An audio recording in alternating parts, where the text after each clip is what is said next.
let's just cut it off right here. I Sure. mean, So I can handle that objection like nothing. I just Like, want to say, like, Jose, first of all, I want to make a comment. You are so patient. And at this point, if Nino's not sold on how professional and how experienced you are, like, she's just giving you a hard time for the sake of giving you a hard time. That's text. no. And Oh, shit. What's up, Yeah. player? Hey, bro. What's up? Hey, you look all cute, bro. Like you just got out of bed. I want to squeeze your cheeks, bro. You know, it's funny, Aaron. Hey, this is the same bed that you stay at when you come over, bro. my See, God. you missed me, bro. You trying to lay in the bed and get my essence. That was textbook what he just did, like asking questions. A couple things came up for me, right? Because you have to be able to determine if people have a realistic expectation or not. Mhm. And one of the, like a couple questions came up for me. That was like a textbook kind of masterclass in asking questions. A couple more came up for me as we were talking. So, well, let's say that for some reason, like first I want to dig about what the benefit is. So, I'm aware that your home's lovely. It's in a great geographic area. I don't need to tell you that. I mean, just so I'm clear, let's say you do sell this home and make the move. Ultimately, what would the benefit be to you personally? Like, how would your life improve in some way? And then be quiet. Let's say they say backyard, kids. It's like, okay. And let's say you got the backyard and the kids, like, what would that do for you? And they're like, oh, do this, this, and this. Okay. And how would that make you feel? And at this stage in your life, how important is that to you? Because you'll be amazed what people will tell you if you just ask. They're like, it's not that big of a deal. Okay. If they say that's not that big of a deal, I need to MTFO, move the fuck on. But if you're like, no, it's super serious because of this and that, and da. It's like, okay, cool. Now I know. So Jose was like, yeah, kind of like qualifying. That is what you're doing. Is I'm qualifying you, because whenever there's like super high levels of resistance, it's usually because of a low level of motivation. Like it's like a seesaw. If the motivation is like super low, then there's going to be lots of resistance. If the motivation is super high, then there's going to be less resistance. There may be a little, but not as much, right? Another question I would ask is like, let's say we knew that on the outside chance, like if you waited, you'd have to wait a while, maybe like 2 or 3 years before you could sell it again and make this transition happen seamlessly where you can sell and kind of buy for the same amount. Would that be okay with you? Like postponing the move for that time frame and not having the backyard and the school for the kids. Would that be all right? Is that manageable for you or no? And then be quiet. And they'll tell you. If they're like, yeah, it's not a big deal. Okay, that's a problem. I just need to be clear that they're clear. So I want to address this unrealistic expectation because they're like, oh, I'm going to buy and sell and not put any money, which is bullshit. That's probably not going to happen. Mm-hmm. So I need in any market. to address that. Let me ask you this. Like, let's say that we could make this move happen and perhaps you'd have to bring a little bit, of money to maybe fix up the property or something like that. Is the backyard and the schools important enough to you that you'd be willing to do that? Or is there no compromise there? And then shut up. Because if they're motivated, what are they going to say? Yeah, I'd probably do it. I just would prefer not to. Okay, that's what I want to hear. If they're like, no, and they draw a hard ass line in the sand, that's a red flag. Mm-hmm. You see what I'm saying? Yeah. And I'm probably going to have to move on. So I know that when we're prospecting as agents, it takes so much work to find somebody. Like I get that. And I know once we find somebody who's like remotely, even possibly maybe a little bit interested, we like want to treat them as though they're like fully 100% interested. But by doing what Jose was demonstrating, asking some of these additional questions, I can determine whether or not these people are actually motivated or not. Because in the environment that we're in, we need 8, 9s, and 10s, not 6, 7s. And then even, Nina, what you want to hear whenever you're asking them, like those additional questions that Aaron said, you want to hear like, no, we need to make this move because of this, or no, I don't want to be in this property, or I hate living here where I'm living. Like whenever I hear I hate living in California, I'm like, dude, this guy's motivated. He's eventually going to do something. And the reality is 100%. Because really what you're searching for and what Jose's trying to tell you is pain. Pain or pleasure. Pain or pleasure. What I'm aware of is that the majority of humans are more motivated by pain than they are pleasure. Yeah. So like I'm listening. Like let's say somebody, because the pleasure would be I want to be closer to my grandkids. Okay, awesome. And at this stage in your life, how important is that to you? Let's say that we knew that if you made a decision to wait, just so you can make the move happen exactly the way you want, where you don't have to bring any money to closing sort of thing or bring any money to the next property, that you would have to wait like years before you could be closer to your grandkids. Is that okay with you? And then be quiet. So I'm pushing on the pain. Like, tell me, like, what is the real situation here? But until I know that, me going like, great, we should schedule an appointment. Like it's not an effective and efficient use of time. So Jose's demonstrating to you like, hey, here's how you ask all these questions. And then what I'm kind of coming in and refining, he was doing a fantastic job at it. It's like 10 out of 10. And just continuing to refine is these additional questions so I'm clear on motivation. Because the reality is you may not even want that appointment, to be honest, because it may be like, and even like I have situations, Aaron, where people are like, well, I ask them like, hey, you mind me asking like if you received any offers on the property? Yes, I did. You mind me asking what those offers came in at?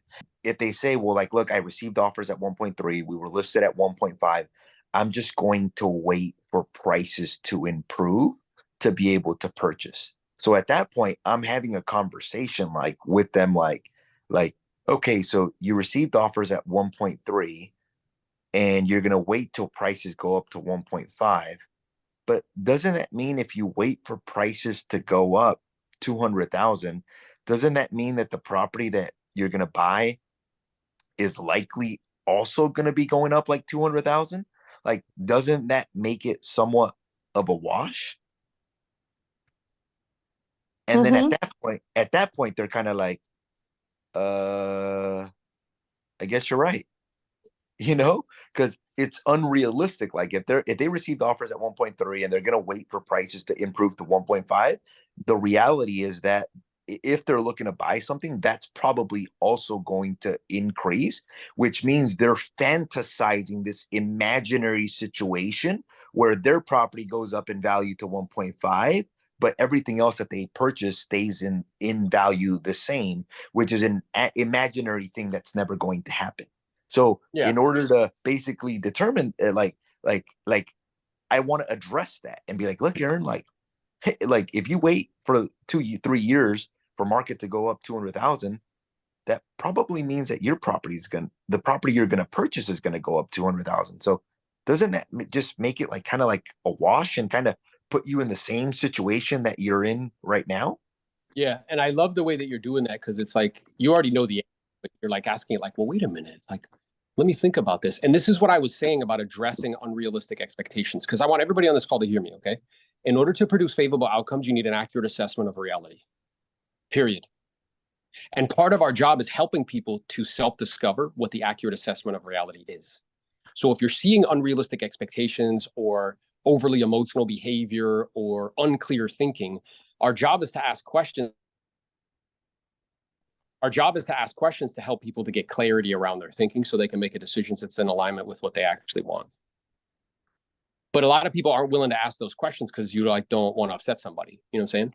And the other thing that came up for me, Jose, when you were saying like when you ask somebody, you know, well, if you don't mind me asking, like, what were the offers? If they don't want to tell you, that's usually a sign of resistance, low levels of motivation. Where it's like instead, it's like, you know, my intention in asking is not to be nosy, just to see if I could give you any more information, could be helpful or useful. Having done a lot of transactions in this price point, I would kind of imagine somewhere between like 1.3, 1.4 is where they came in at. Is that accurate? So they told, like, they didn't want to tell me, but I don't back down. I tell them like the reason why I'm asking is to really see if I can help them or serve them in some way. And then I give them something that they can say yes or no to. And then the other thing that just popped up for me, because that's like a status thing, is at the end of the conversation, when you were like, yeah, Monday at 4, what I would do just for status is like, hey, let me check my schedule. Yeah, look, I'm looking here. I have an appointment. I have another closing. Yeah, I think I could do Monday at 4. Right? So like from a status perspective, it's not like, okay, great. Well, I penciled it in and I look forward to seeing you as soon as I can. You know what I'm saying? Yeah. Has this been helpful, Nina, as it relates to just asking more questions? Yes, absolutely. Hey, already knows the answer to, just so you know. Well, of course, guys, you're the best. Thank you so much. Amazing. Awesome. All right, we have 7 minutes left. Who else wants to role play or ask a question? Any comments or insights for Aaron and Jose, please? You know what's funny, Aaron? That just this week I was telling people like I look for words like hate, this, that, like hate, need, and like what I love about like how you explain it is like you simplify it to like, okay, what is he really trying to say? What I'm really trying to say, and the reality is, I'm just looking for pain. And like it's such an easier way of explaining it where people understand it now. And you've done that for me with several concepts where I know the concept, I see the pattern, I just don't describe it in a way where it makes it simple. But you're like, oh, what they're really looking for is pain, basically. Yeah. And what it makes me think about is that's complex fails and simple scales. Yeah. Yeah. It takes, okay, anybody can take something simple and make it complex. It is very difficult and challenging to take something complex and make it simple. Yep. I agree with that. And that's like, oh, that's really what I'm trying to say. I'm looking for pain. I'm looking for some sort of pain. If I hear some sort of pain, I am going to keep in touch with them because they're eventually going to do something, whether it's now, 3 months from now, 6 months from now, a year. I am doing that 100%. Yeah, which is in alignment with like biology. So like, in other words, like if your tooth hurts, there's pain. You are eventually going to go to the dentist. Like, yeah, that's what's going to happen. It's not a question of if, it's just when.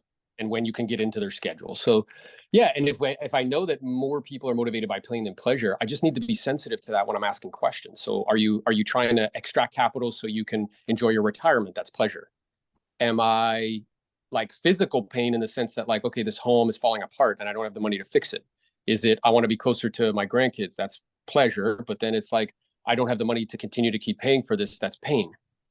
So I just need to be like an antenna that's exceptionally receptive to those two things and listening intently, which is emotional intelligence. See, we think that we could be like, hi, I was calling about the homeless for open industry. Just great, my name's Aaron. And if I say that, then magically people are going to listen with you. Look at me right in my fucking eyeballs. That is not going to happen.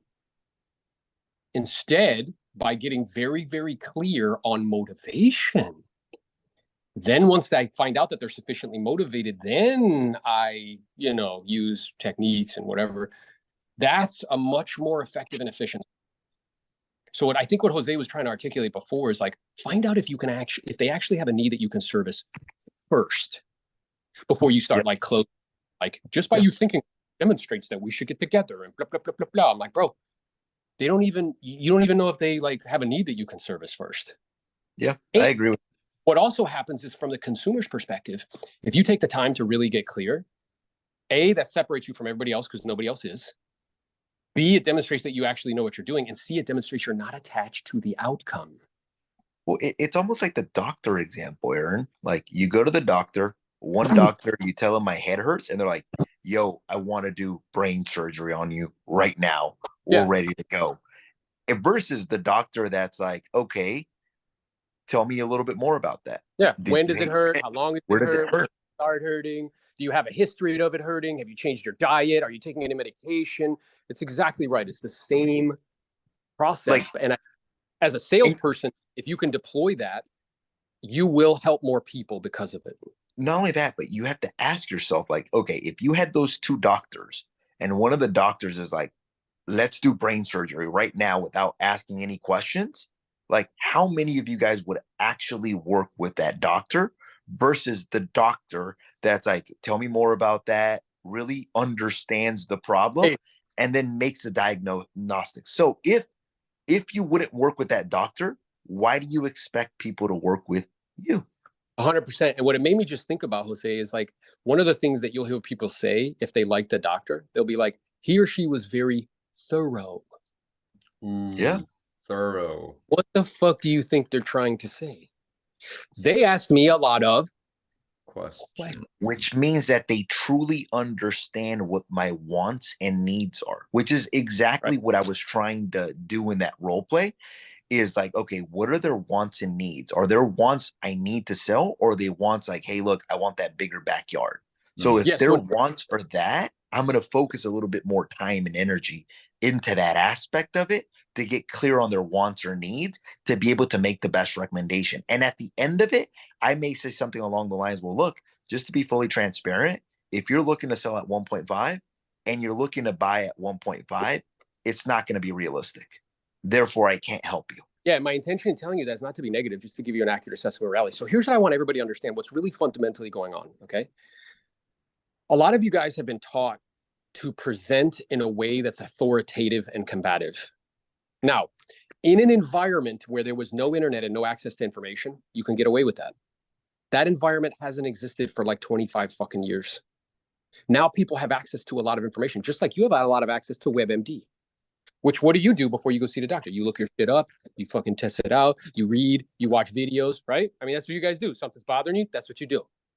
So if let's say you went to the physician and the physician was just like, this is what it is, that's it. Didn't ask a lot of questions, authoritative. I know you don't. I went to school for 12, 15 years, you didn't. And then you leave. You will say that physician is not thorough and I'm not going back, and you'll leave a 1-star review. Instead, if what the physician says is like, hey, what I'm aware of, Jose, is you have access to a lot of information. I'm sure you've done a little homework, maybe went to WebMD and things of that nature. So what we're going to do together is I'm going to share with you some information that we've compiled.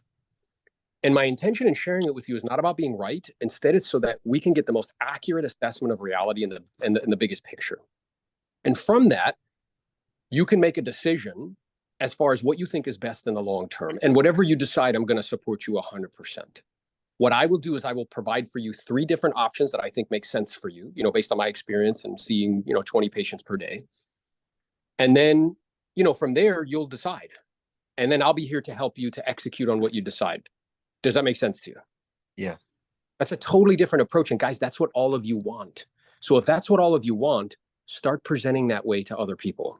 Well, I think the challenge too is a lot of people don't present that way because they don't know what questions to ask, and they never take the time to learn what questions to ask. So what I would do is I would take some time to go back to the Zoom meeting and re-listen to it and write out some of the questions that we asked, so that next time you're in a situation like that, you can ask the same questions basically, or very similar questions, to be able to dig a little bit better. Yeah, so I think that's part of it. I think the other part of it is like, when you take advice from someone, you have to keep in mind that it's given in a particular context of a particular time. And that person's usually not around afterwards to tell you when it's no longer applicable, right?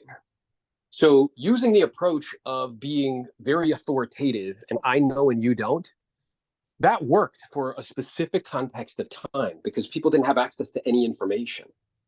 Now that that barrier's been broken because of the internet, continuing to present that way is no longer applicable. It is no longer the best and highest form of presenting. It should be more collaborative and it should be more interpretive. Like, hey, I'm just an expert here to help you to interpret some of this data. We'll go over it together as a team, and whatever you decide, I'll support you. If you would like, specific guidance, just ask and I'll share with you what I think is true. Fair enough. And they're like, yeah, that's fair. That's what people want. But again, what happens is, we go to somebody for their winning lottery tickets and they're like, yeah, this worked for me in 1960. And you're like, okay. And then you try to apply it today and it's not working. And then you think something's wrong with you. No. It's the approach. It's the strategy, right? Because it's no longer applicable because of the environment that we're in. So I encourage everybody to continue to keep coming to the well, continue to keep practicing. You only get good by iterating, guys, by doing things and by messing up. So step up to the plate. Let's role play. Let's go. Let's grow. Let's make it a great day. I'll talk to you guys soon. Jose, you're so cute, bro. Later, guys. Peace. I love this. All right, guys. We'll see you all next week on Clubhouse, and we'll move it over slowly to Zoom. Make it. Hey, John, Thank you. thanks for setting this up, bro. This was Absolutely, great. man. My pleasure. We hopped on a call with people who make $1 million a month in social media. The first thing they told us is thumbnails suck. I find it totally obnoxious.